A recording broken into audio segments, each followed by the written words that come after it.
This is video 3 of the video series, How to Go Champion.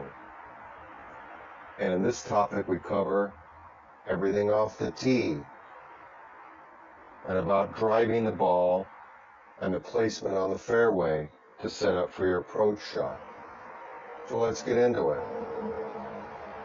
Pretty much today we're going to go into great detail on just where you want to land the ball on the fairway to give you the best odds to have a successful next shot.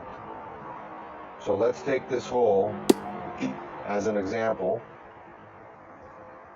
As you can see, that this is what you would call a dog leg left, where the hole bends toward the left. So the whole key on this particular hole, and every hole is different, you have to analyze each one, but in this particular hole, what you would want to do is you would want to leave the ball the closest you could to the left side. And the reason why you would want to do that is because you are taking off 20 yards, 30 yards to the pin if you were over to this side, because now you have a farther distance approach shot, which it could take you out of the range of the club that you have to even get your second shot on the green. So for this particular hole, you would want to have it closest as you could in a safe position, which would shave off some yards for your next shot. Now, if this was a dog leg right, it would be the exact opposite. You would want to have the ball end up as tight, close to the right side as possible, because it would then shave off a few more yards, and every yard that you can shave off your next shot gives you a higher probability that you're going to have a successful shot. So, and another thing, you could see there's all these bunkers here, and there's no bunker, luckily, in view in this range here, but you can see if there was, you would want to land your ball so your next shot doesn't have the bunker in play. What that basically means is that if the bunker was right dead here in the middle, I would want to have my ball, if it was a long distance shot, I'd rather have it where I know I was going to take the sand out of play than to put it right in the sand, which a lot of people do. So that's the whole key of having a good approach shot. So you take what they call the bunkers and the deep rough and all the obstacles out of the golf course out of the way by fairway placement.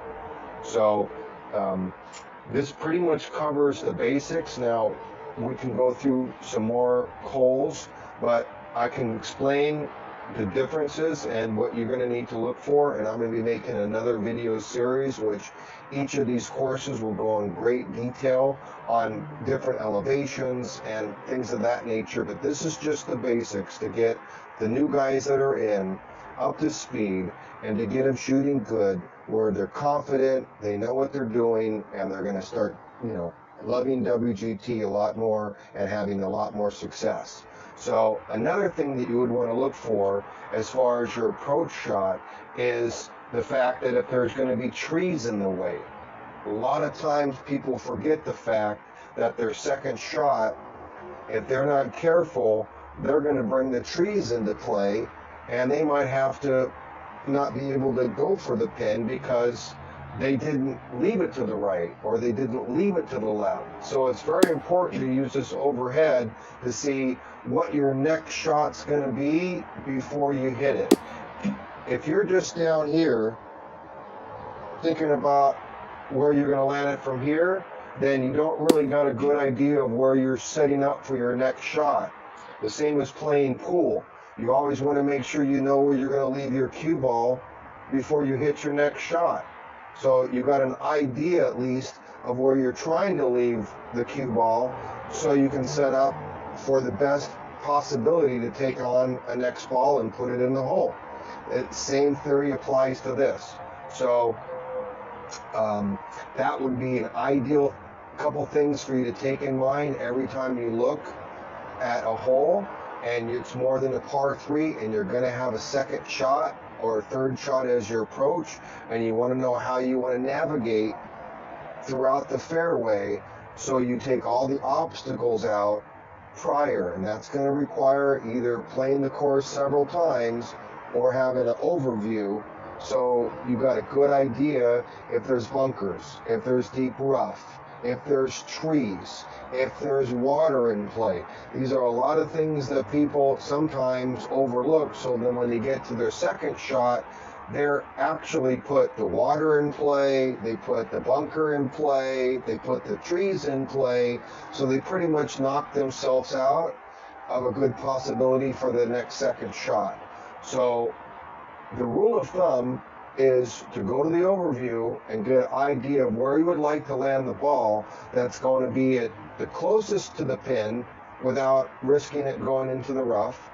And even sometimes you might be better off shaving off 20, 30 yards off a shot and possibly going into the rough than adding 20, 30 yards to your shot and now needing to go to a driver or a hybrid rather than your precision irons, which that's what they're designed for.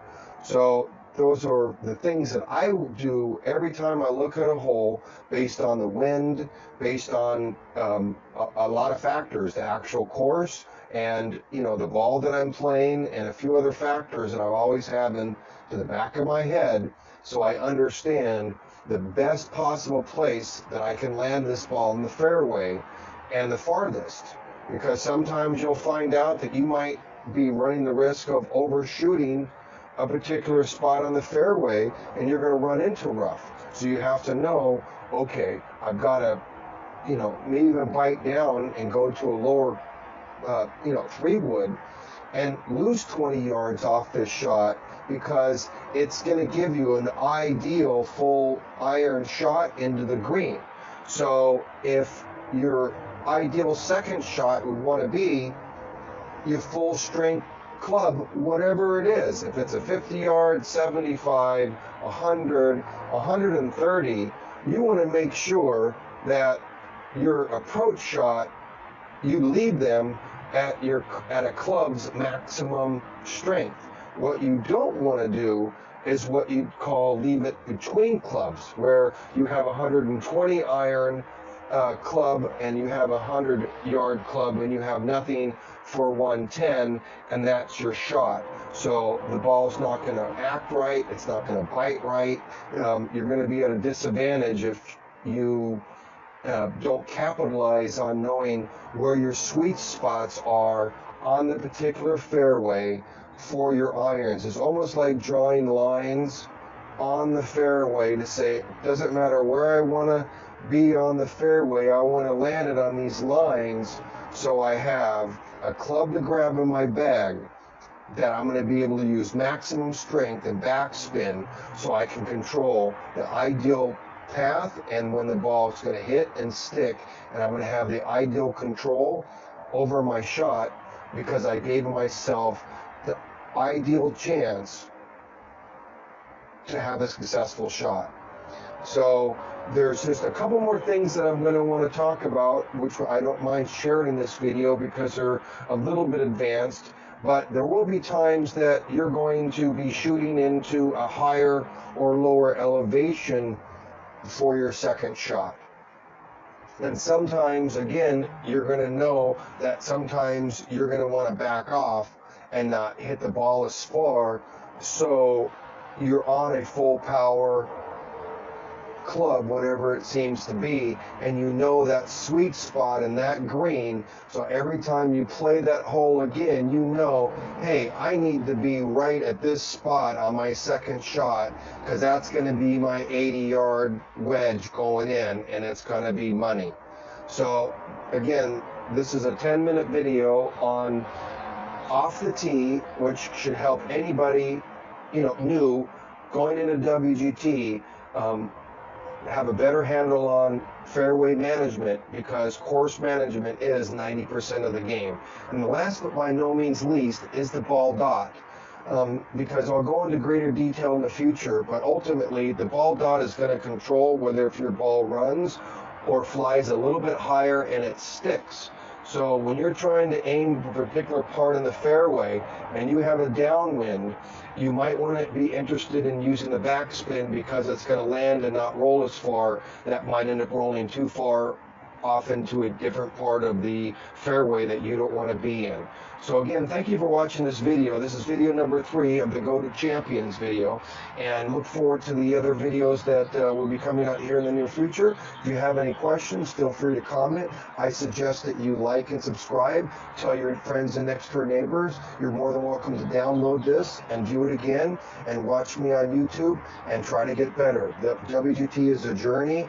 It doesn't happen overnight, but if you stick with it and follow my course and follow the other people that have paid the course before me, you'll have a lot of success and a lot of fun on WGT. Again, thanks for watching, and we'll see you on the next video.